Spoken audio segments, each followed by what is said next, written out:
না, কোনো দুর্বলতা আসে না। কথা আমি ভদ্রভাবে বলতে পারি, কিন্তু সরকারি দলে আপনি থাকবেন কি থাকবেন না, বসবেন কি বসবেন না, সেটাও আমি নির্ণয় করব।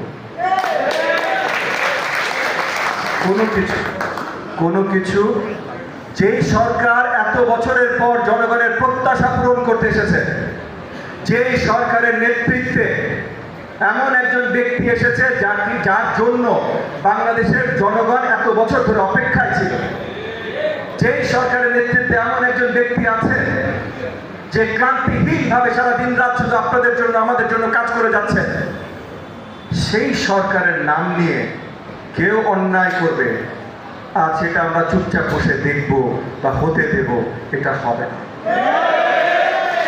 আজকে আমার এক সহকর্মী ভাই মারাত্মকভাবে আহত হয়ে হাসপাতালে আছেন।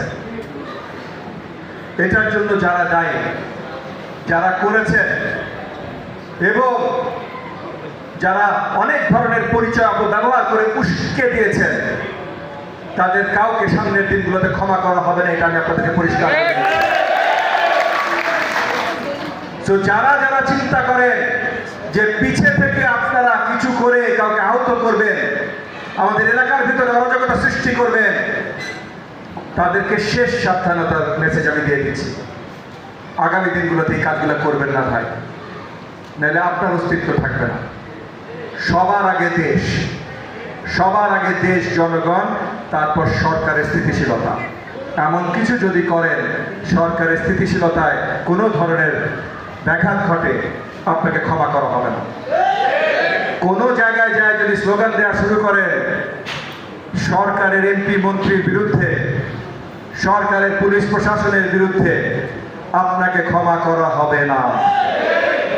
আপনার কি পরিচয় এটা তখন কেউ তাকাবে না। আমি শেষবারের মতো সকলকে সাবধান করে দিচ্ছি, আগামী দিনগুলোতে এগুলো শক্তভাবে মনে রাখবেন।